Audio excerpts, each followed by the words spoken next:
Vamos a empezar la clase de hoy. El tema de hoy tiene que ver sobre las teorías de la restauración. Si se recuerdan, hemos estado viendo un poco sobre, hemos ido ampliando un poco sobre la información que hemos desarrollado y hoy toca hablar algo que es fundamental en cuanto a la concepción de la restauración. Ya vimos la semana pasada que tiene que ver la restauración, pero hay algo muy interesante que habla sobre las teorías y vamos a ver a qué nos referimos. Recuérdense que la restauración de monumentos es una serie de elementos que tienen conceptos y en la actualidad es una metodología. Algo que tenemos que tomar en cuenta es de que no es hasta en tiempos contemporáneos que la restauración como una metodología y una ciencia se ha consolidado y que a través de ciertos lineamientos pues ha generado conciencia de la importancia de las obras antiguas y la posibilidad de su conservación. Vamos a hacer un pequeño análisis en cuanto al proceso de la restauración. Recuérdense, en épocas antiguas, en el siglo XVII, ya había una necesidad de poder cuidar aspectos antiguos, allá por el siglo XVII, una restauración primitiva. Ya para el siglo XVIII había una necesidad de encontrar, se encontraron ciertos elementos, ciertos lugares que empezaron a dar lo que conocemos como restauramiento arqueológico. En 1789 ya en Francia, con los restauradores que hemos visto, pues se establece el estilístico. Entre el siglo XIX y el siglo XX, pues surge un movimiento antirrestauración. A mediados del siglo XIX se establece lo que es la restauración histórica. En 1880 la restauración moderna. En 1930 ya se tiene lo que conocemos como la restauración científica, una forma crítica. En 1975 una restauración integral y en el 81 una restauración objetiva. Esto es, digamos, de manera muy general cómo se fueron realizando las distintas teorías y conceptualizaciones que tenemos de la restauración. Empezando por la primera, por la primitiva. ¿Se recuerdan? En clases pasadas hablábamos sobre el Imperio Romano, allá por el 753. Ellos tenían una idea de conceptual de restaurar los edificios. Y lo que hacían era una reutilización. Pero obviamente habían cambios drásticos en cuanto a la forma original. Y a veces lo que recurrían los romanos eran demolerla y construir nuevos proyectos. Algunos proyectos que se encontraron alrededor del siglo XVIII, en cual habían destrucciones totales o parciales, se utilizaban los materiales, algunas obras incluso se volvían a reiniciar, había una reconstrucción total o parcial de los edificios, muchas veces se abandonaban porque se adaptaban a otros usos, se tenían que realizar excavaciones o del proyecto original se tenía que ampliar o eliminar, ¿verdad?, de acuerdo al proyecto original. Representantes de este tipo de restauración tenemos a Viking Hans, a Hugh de Avalon y al maestro Mateo, 1150-1200, que fue un arquitecto y escultor. Podemos ver algunos ejemplos, como el templo de Seti, Catedral de Lincoln y el santuario de Olimpia, que aplicaron este sistema o esta forma de restauración primitiva. Ahora, ¿qué pasó en la arqueología? Se inicia con la restauración, pero de una manera científica, ya en el siglo XVIII en Italia. El mayor representante de esta corriente arqueológica es Giuseppe Valdier, quien fue el que restauró el arco de Tito. Es de origen romano. Lo que buscaba la arqueología era buscar en la restauración y la consolidación de las ruinas de tipo arqueológico. Primero se estudiaban científicamente utilizando partes originales y la anastilosis. Lo que pretende este tipo de restauración es establecer cuáles son las diferencias entre las partes nuevas y las partes antiguas, lo que utilizando los materiales que son similares y evitando por completo la ornamentación. La idea es que siempre sobresalga el original, no hay una falsificación en este aspecto. Representantes de esta época que utilizaban este tipo de restauración arqueológica: el Papa León XII, el arquitecto Giuseppe Valdier y el arquitecto Rafael Stern. Obras que fueron intervenidas de este tipo. Aquí vemos la Basílica de San Pedro, cómo sufrió esta modificación. La Basílica de San Pedro, perteneciente originalmente al paleocristianismo, que fue, según la historia, en 1823 fue destruida por completo por un incendio, y por lo que el Papa León XIII hasta el Pío IX en 1834 consagró la nueva basílica que hoy conocemos. El arco de Tito, que ya lo vimos, recuperó la estructura original. Habían unos elementos faltantes que se terminaron de construir. Utilizaron el material que se utilizó es piedra travertino, a diferencia del material original, que era mármol. Y aquí vemos el Coliseo romano. Lo que aquí se hizo fue un trabajo de consolidación. El original es de piedra, y para la intervención de la nueva consolidación se utilizó ladrillo. La restauración estilística, esta nace en Francia a partir de la Revolución Francesa de 1789. ¿Por qué? Porque es el Estado el que empieza a responsabilizarse por esos edificios que van a quedar en ruinas o expropiados, y que pasan a ser parte de la nueva república.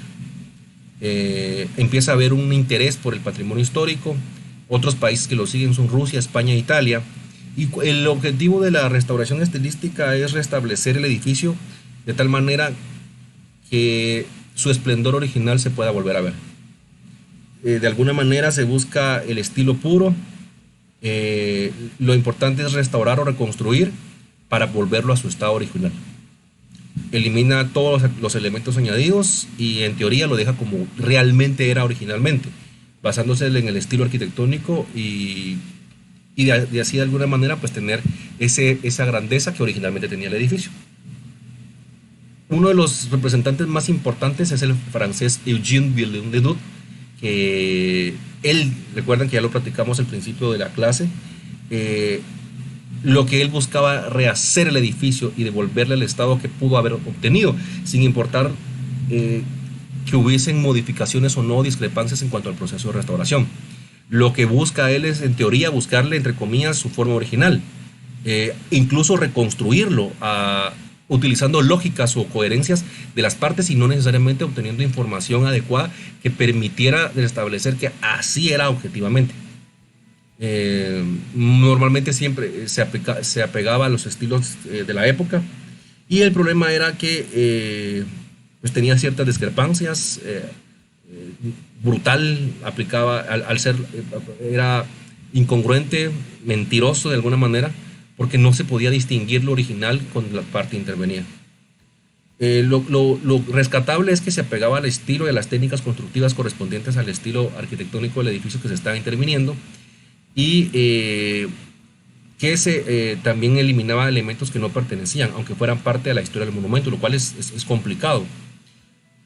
No se podía leer la estratificación histórica del edificio. Este es Viollet-le-Duc. Para él, los fundamentos de él son restaurar, no es conservar o rehacer, sino obtener su forma prístina, o sea, la forma original. Se eliminan todas las partes arquitectónicas y decorativas agregadas en épocas posteriores para lograr su unidad original, y introduce la teoría de restaurar con nuevos materiales, técnicas para reconstruir de forma más rápida, barata y mejorar sus intervenciones. Ya vimos ciertas características, usa analogía. El edificio que está en ruinas se puede concluir, algo que en la actualidad no se puede hacer. Si la restauración termina donde empieza la hipótesis, se concentra en la forma estilística del edificio, redefine el carácter francés, algo muy nacionalista. No había posibilidad de evidenciar lo nuevo y lo antiguo, algo que en la actualidad sí se hace. Había una importancia en cuanto a la parte científica, la fotografía y los historiadores, y da mucha atención a la funcionalidad que respeta el edificio para mejorar su conservación. En Inglaterra surge un movimiento antirrestauración, allá por el siglo XIX, siglo XX, siglo pasado. Lo que era evitar ese acontecimiento que estaba pasando, en cual las nuevas obras pudieran quedar intactas, todo lo que lo rodea. empieza a entender que las ruinas tenían cierta belleza porque cuenta una historia, es parte de la evolución. Y lo que pasaba que al restaurarla se perdía, según lo que ellos entendían, se destruía y se creaban faltas descripciones del monumento o del edificio. Y se consideraba que era imposible imitar el alma o la esencia de los edificios y sobre todo de los artistas originales. Para ellos la restauración era una teoría fatalista, idealista y de manera pasiva. ¿Quién es este? El personaje John Ruskin, otro de los historiadores, que ya lo vimos en la semana pasada. Lo que aquí buscamos es que hay que conservar, la idea es alargar la vida de un edificio, darle mantenimiento, pero sin tener que agregar nuevas piezas o que en algún momento el edificio negarlo, no se podía negar que el edificio iba a ser una ruina completa, ¿verdad? Para Ruskin era interesante ver la patina. La patina era la luz verdadera. Y ojo, recuerden, hay que apuntar los conceptos.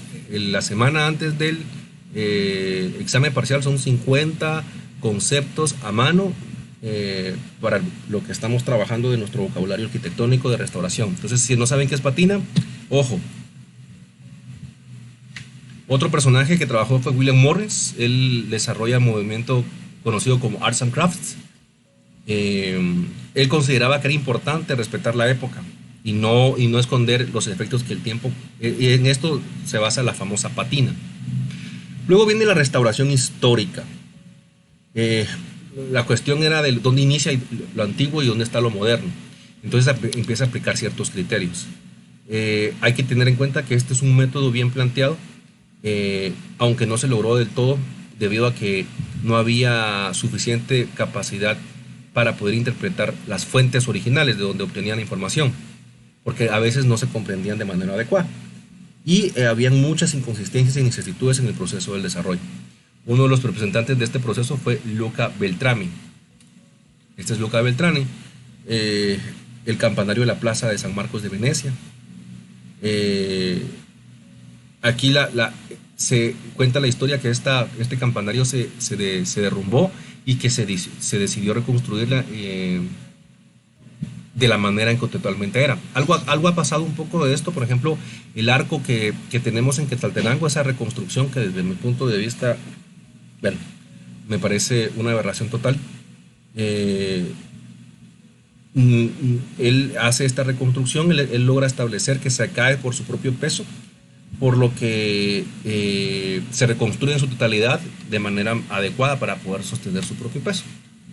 Y en la restauración moderna, establecida por Camilo Boito en 1880, es cuando se empiezan a eliminar las teorías de Ruskin y Violet, porque hay un nuevo cambio de pensamiento. Ruskin lo que hace es un punto fatalista, pone un punto intermedio entre el valor histórico y lo arquitectónico. Hay una consistencia entre los diferentes estilos que albergan el edificio. Él está a favor de la unidad, pero siempre es importante diferenciar lo antiguo y lo nuevo y eliminar los falsos añadidos, pero dejar constancia de lo que se restauró. Antepone la conservación a la restauración. Uno de los principios más importantes es conservar antes de restaurar. Eso es muy importante.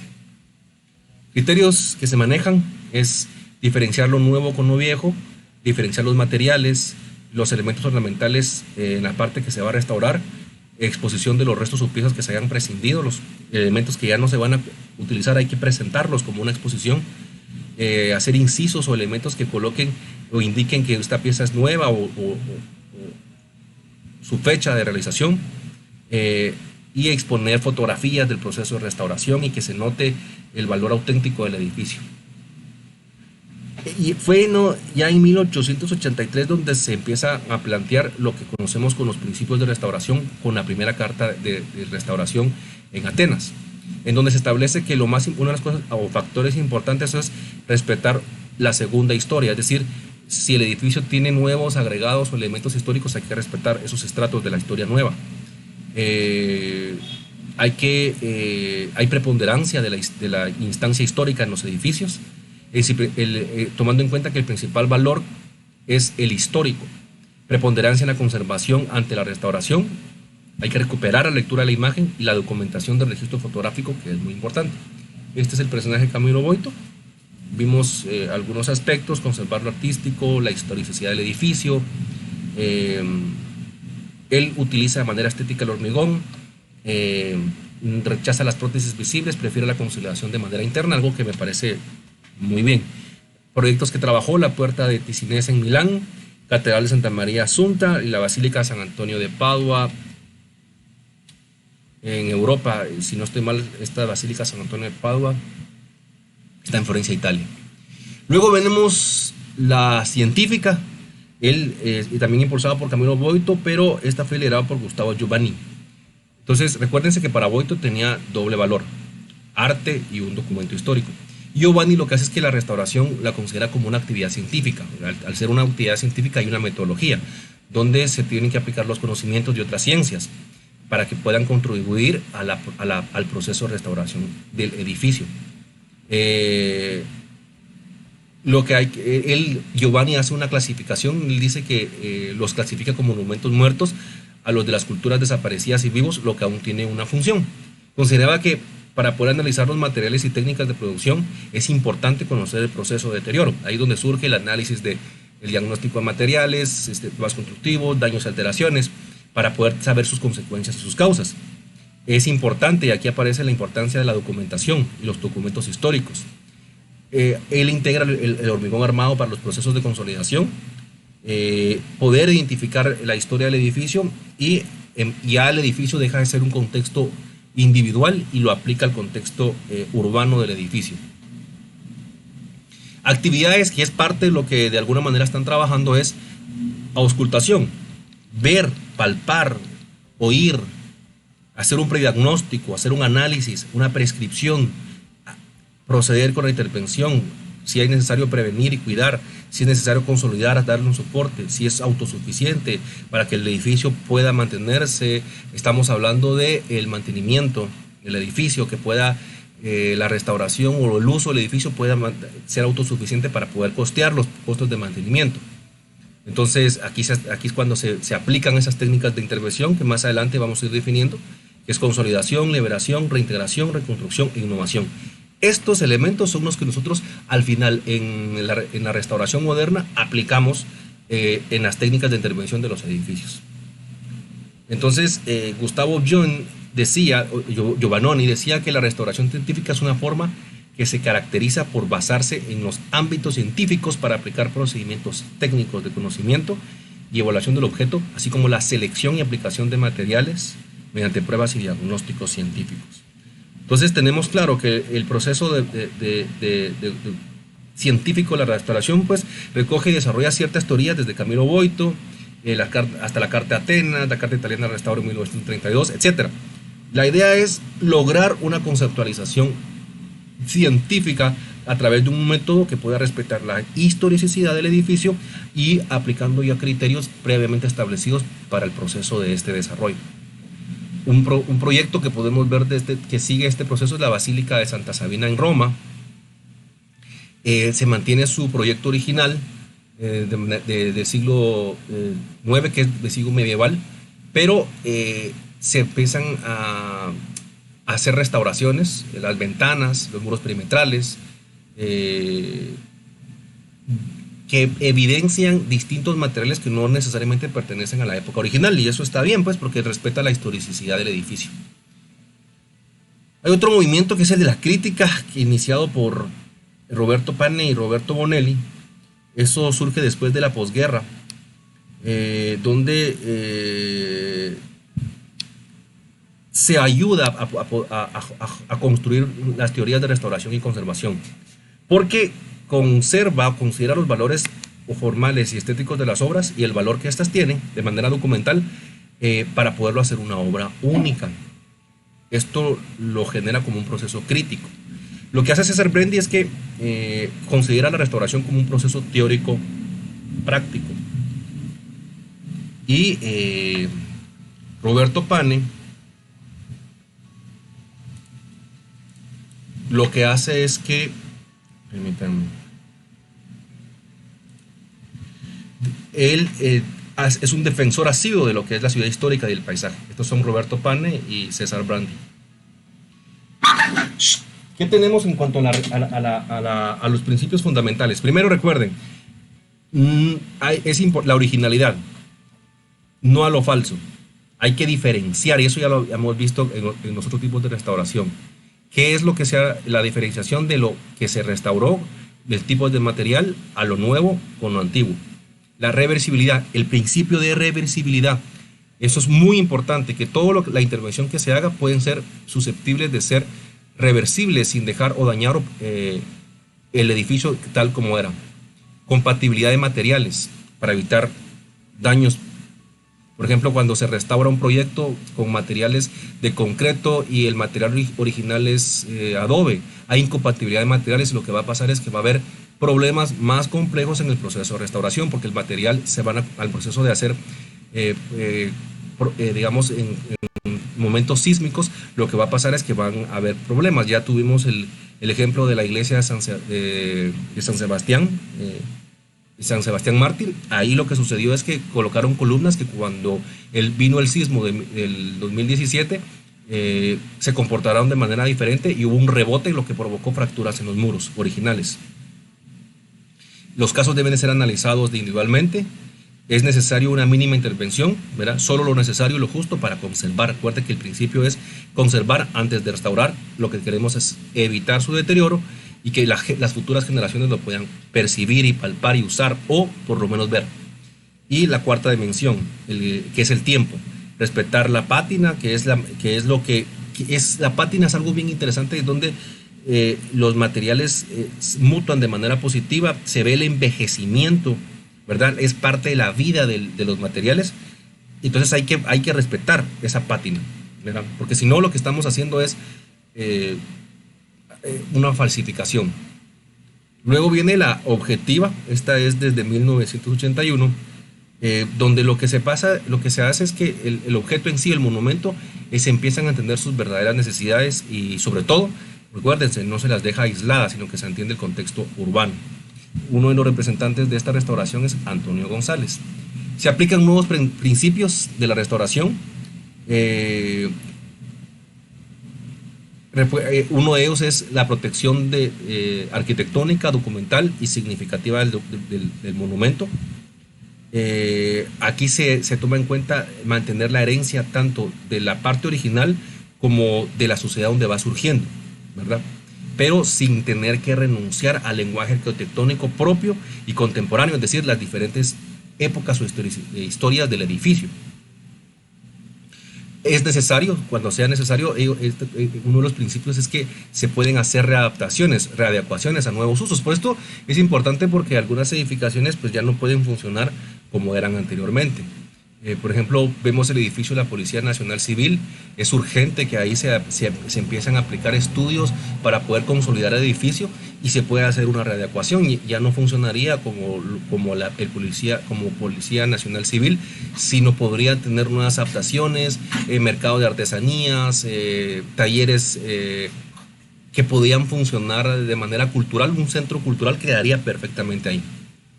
Entonces, junto con esto se dan las fases de la restauración objetiva. El número 1 es entender la naturaleza compleja del monumento y su entorno, nunca aislado. La número 2, hay que hacer una reflexión. ¿Por qué? Porque tenemos que plantear objetivos de cuáles van a ser los fines de los criterios que se van a desarrollar para guiar la restauración. Luego la intervención, cómo vamos a actuar para restaurar la obra. Y es importante tomar en cuenta los aspectos preventivos y permanentes, que eso tiene que ver con el mantenimiento. Un ejemplo es la iglesia de Colina de Güell en Barcelona, de Gaudí.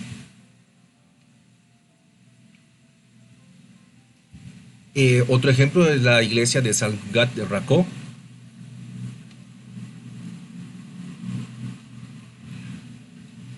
Otro tipo de restauración es la integral. Esta surge después de la Carta de Ámsterdam de 1975 y se enfoca en la restauración del monumento o conjunto, en donde se consideran a los conjuntos también como una entidad propia.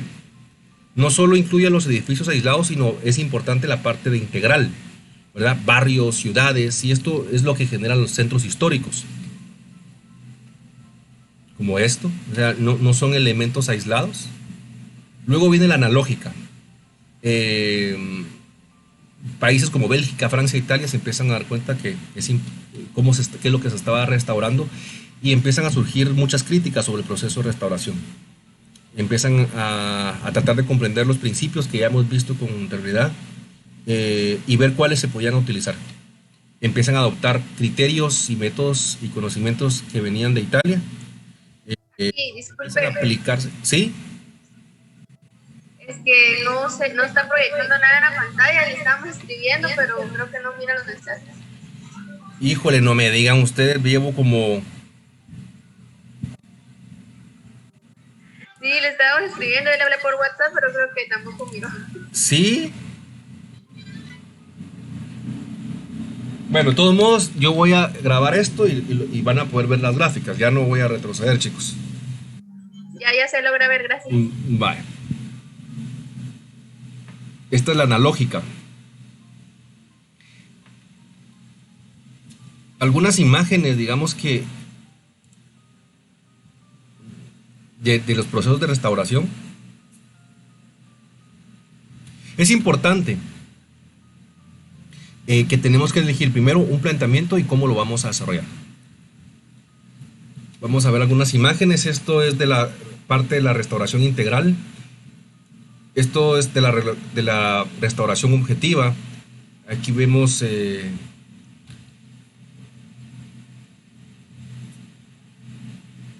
algunos proyectos. Esta es de la iglesia, permítanme, es que no puedo leer, esto no me permite, ahí está, de la iglesia de San Cugat de Raco, y esta es la iglesia de la colina de Güell de Gaudí.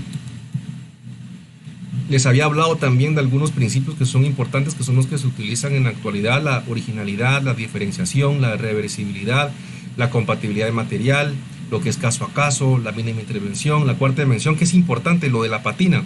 Es sumamente importante lo de la patina, porque la patina representa una historia del edificio, representa parte de lo que se ha desarrollado.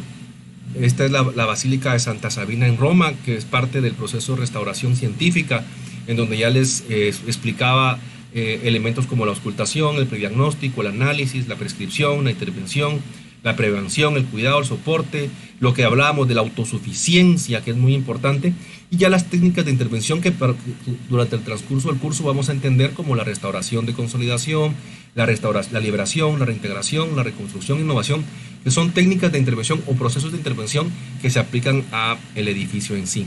Esto tiene que ver con la restauración científica. Hablábamos sobre la restauración histórica, el momento donde hubo una antirrestauración, y al principio pues lo de Viollet-le-Duc, de rehacer el edificio tal como lo veíamos. Luego Ruskin pues ya aplica un criterio científico para responder la época.